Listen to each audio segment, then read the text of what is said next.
Good day, grade 11 learners. This is again Sir Peter, your general mathematics teacher. So today, we'll continue with lesson 4.5. Still, our topic is converting currencies and time and using scales in maps in traveling decision. But today, we're only going to focus on converting currencies in your traveling decision. So why does this lesson matter? Well, traveling abroad, shopping online abroad, or even working in another country requires you to understand how money changes value across borders. So, currencies are the language of trade, tourism, and global friendship. So, our target learning competency for today is to solve problems involving the conversion of currencies. And for our specific learning objectives for today, at the end of the session, you should be able to first identify currencies of different countries and explain the concept of conversion. Number two, we convert currencies using exchange rates. And lastly, we will apply currency conversions when planning travel or purchases. So let's explore the world through money and mathematics. So first, let us define what is a currency. So currency is simply the system of money used in a specific country. So examples of these includes the Philippine peso, the US dollar, euro, and we have the yen. So the word currency came from the Latin word currere, meaning to run or flow.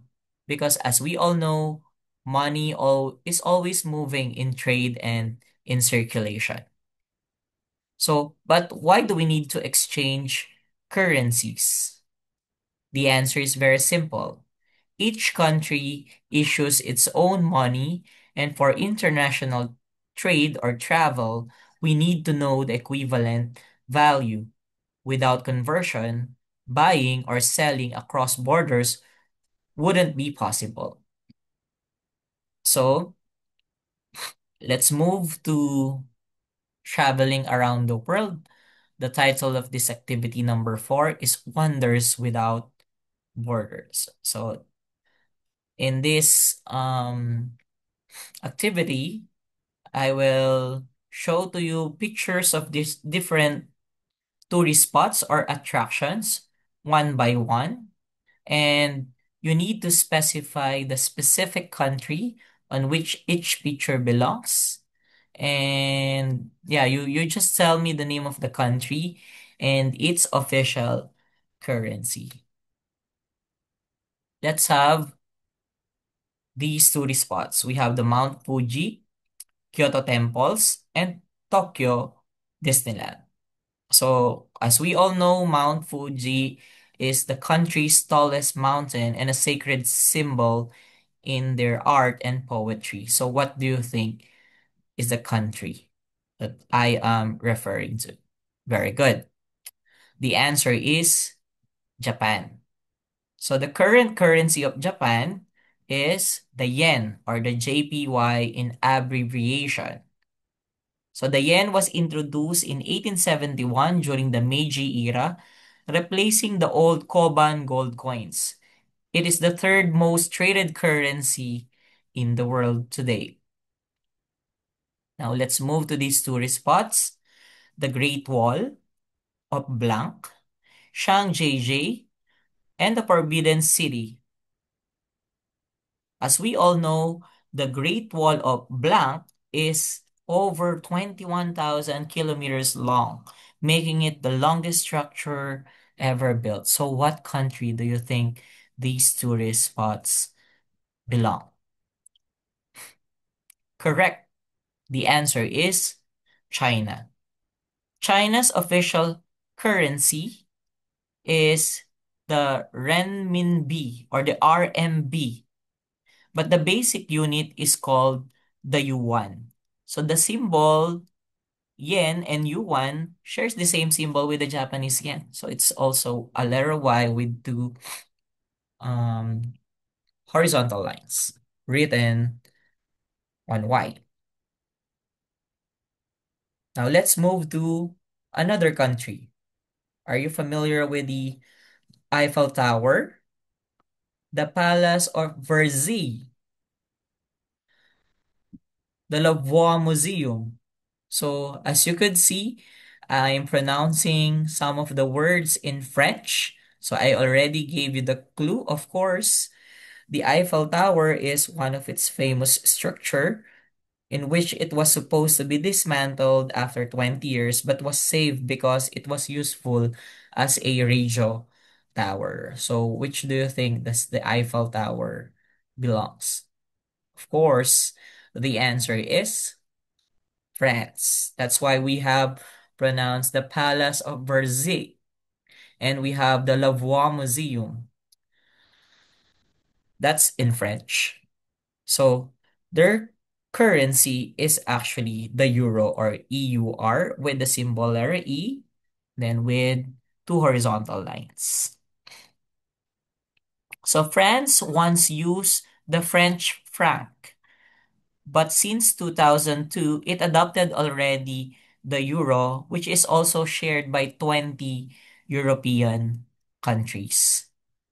So the Great Britain, including London, used to be part of the European countries, but we had this what we call the Brexit. So Britain is not considered anymore part of the European Union. Let's have this country, the Venice canals, the Colosseum, and the Leaning Tower of Pisa. This is also popular with different pasta, the spaghetti, our favorite. So among these tourist spots, the Colosseum could actually hold 50,000 spectators for a gladiator game. What do you think is the country? Correct. The answer is Italy. So Italy's old money is known as the lira, but was then replaced by euro. So Italians still use the word lira when comparing old prices, but at present they're also using the EUR because they're part of the European Union. Oh, this is very popular. Are you familiar with the Statue of Liberty, which was a gift from France to the blank country in 1886? What do you think is the country where the Statue of Liberty belongs? The Yellowstone and the Grand Canyon. Very popular spots. Of course, the answer is the United States of America. So the US dollar became the world's um reserve currency after World War II and is the most traded currency worldwide. So this is a very popular currency. So a lot of countries are dependent on the US dollars. Now let's move on to the next tourist spots. Do you know the Banff National Park, the Niagara Falls, and the CN Tower? So the Niagara Falls can produce enough electricity to power 3 million homes. You see that majestic falls right there? What country do you think this belongs? Correct. The answer is Canada. So Canada's $1 coin is called the loonie because it has a loon bird engraved on it. So the symbol is a CAD and it also uses the S symbol for the Canadian dollar. Now let's proceed to the Christ the Redeemer, the Iguazu Falls, and the Amazon rainforest. Can you think of this country? So trivia first, the Amazon rainforest produces about 20% of the Earth's oxygen. What do you think is the answer? Correct. The country is Brazil. So the Brazil real means royal. It was replaced by the Cruzeiro in the 1994 to stabilize the inflation rate in Brazil. So the current or the present currency is now the real. So the symbol is also a dollar, but it's an R. Now let's move into the next tourist spots. We have the Buenos Aires, Perito Moreno Glacier, and the Patagonia. So the Patagonia is famous for its glaciers, which are among few in the world which is still growing.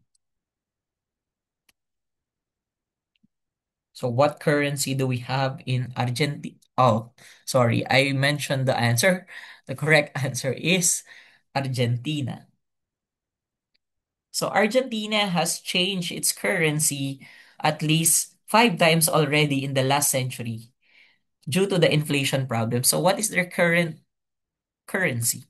The answer is an Argentine peso or the ARG. But don't get confused. Even though it is a peso, they still use the dollar symbol for the Argentine peso. So it's not like the Mexican peso or what. Because the Mexican peso also use the dollar sign. So it's only the Philippines I think that uses the P symbol or the peso sign. Oh, this is also popular.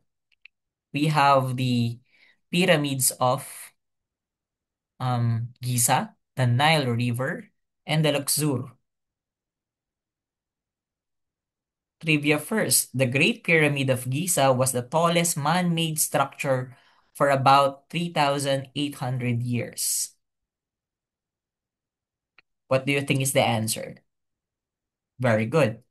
The answer is Egypt. Okay?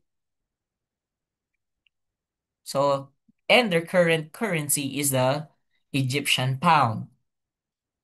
So, the Egyptian pound is Guinea in Arabic. So, it's more popular as Guinea, which has been used since 1834. So, the coins in Guinea or the Egyptian pound often features the pharaohs, their previous kings, and the famous monuments. Let's move to another country, the Sahara Desert, the Mareka Medina, and the Atlas Mountains. So the Sahara Desert is so large that it could fit the USA inside it.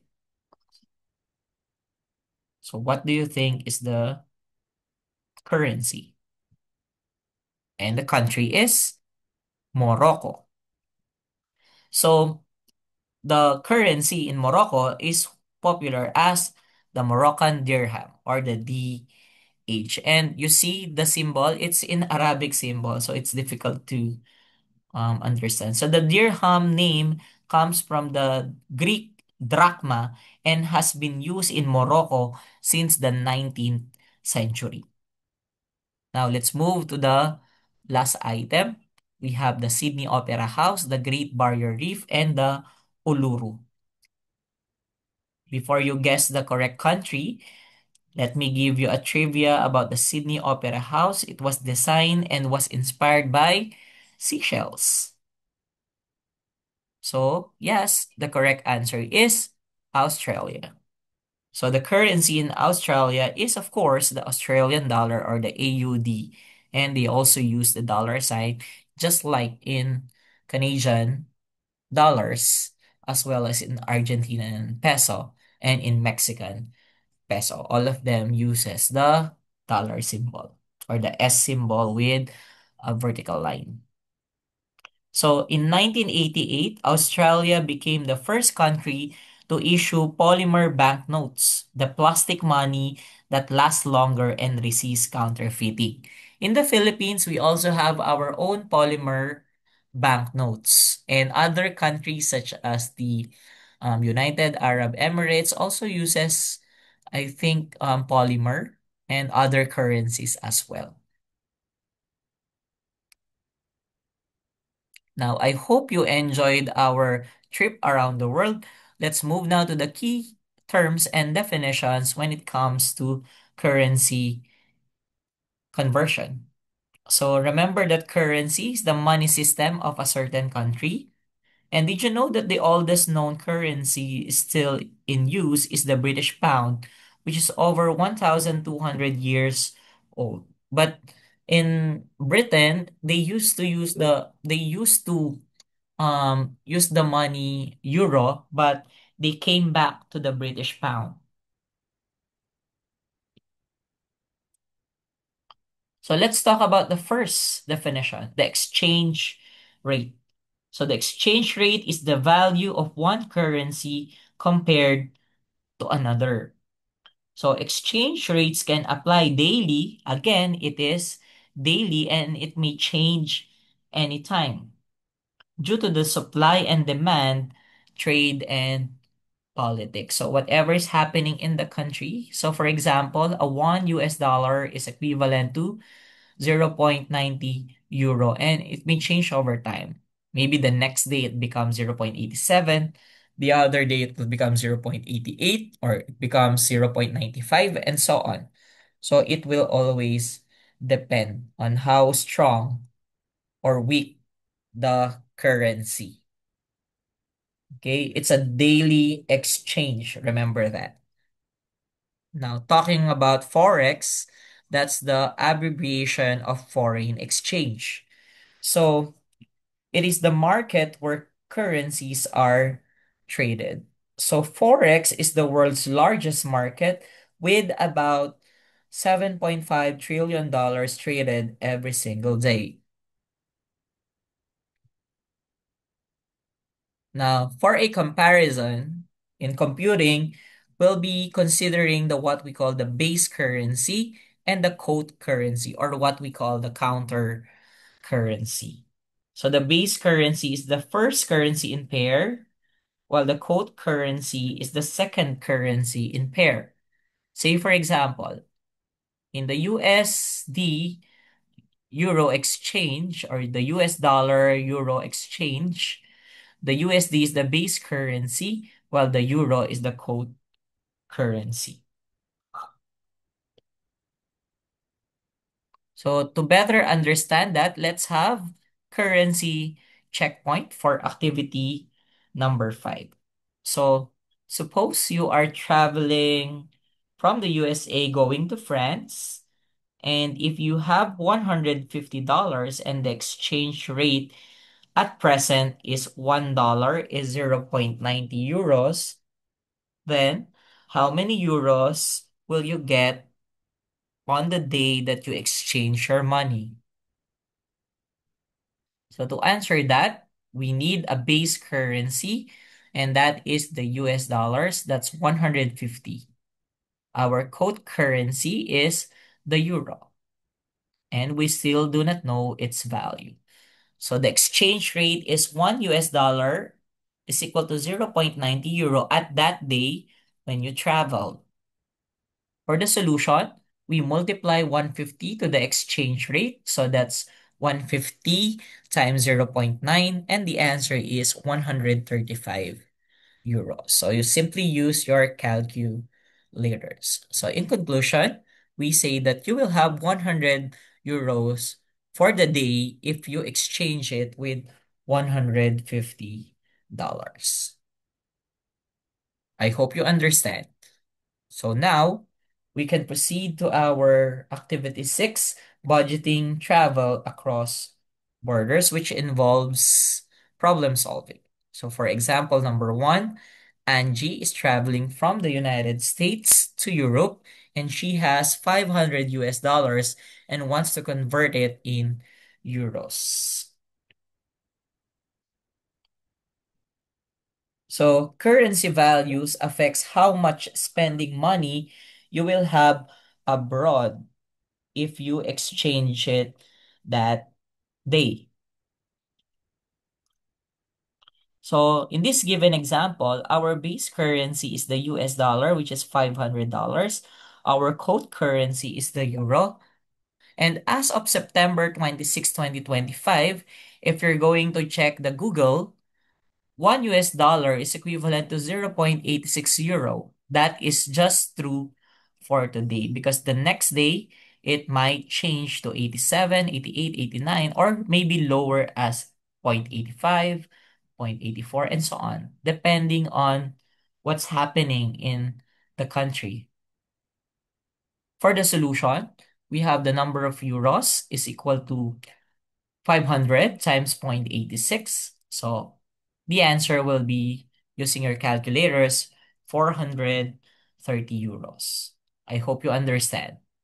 So for the conclusion, Angie will have 430 euros in total if she will be exchanging her money on September 26, 2025.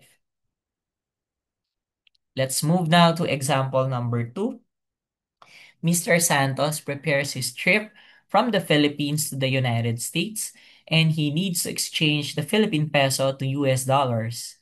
With 100,000 pesos, he wants to find out how much US dollars he will get based on the current exchange rate.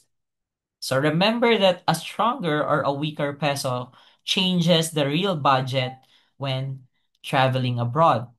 So in this example, Mr. Santos exchanges 100,000 for that day, maybe today, at the rate 1 US dollars, which is, as the moment, let's identify the base currency, which is um PHP is 100,000 pesos. The code currency is the US dollars. And as of today, September 26, 2025, if you check the Google, a 1 US dollar is equivalent to 58 pesos and 24 centavos.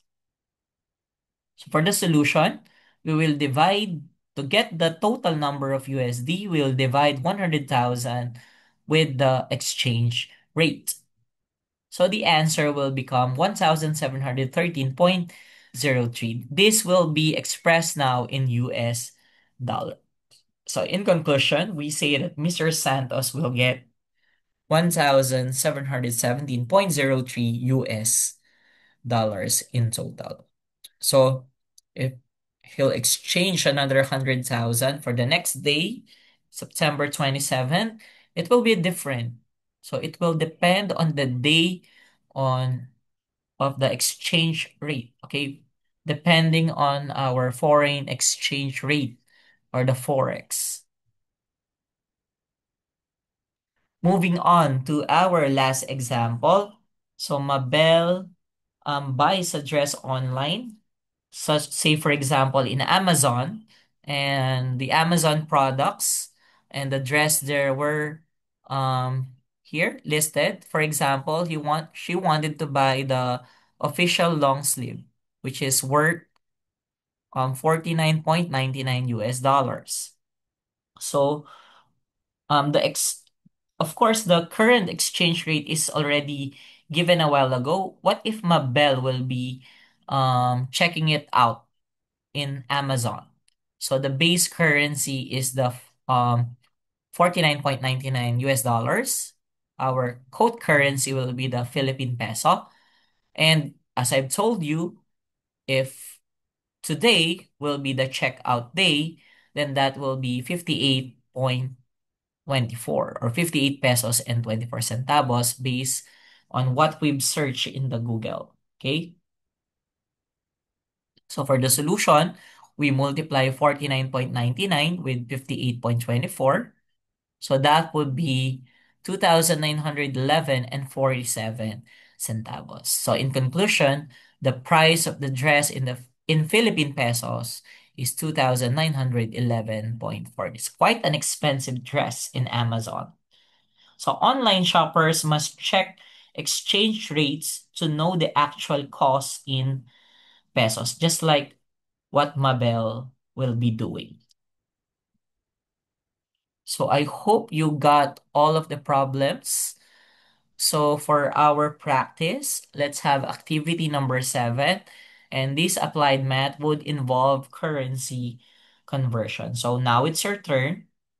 You solve all of these in your GenMath notebook, and I hope you will show the complete solution. So in the first example, in Japan, a souvenir costs 3,000 yen. If $1 is 150 yen, then how much in US dollars will you spend? And for the second problem, you're given 500 euros, no, for a trip to France.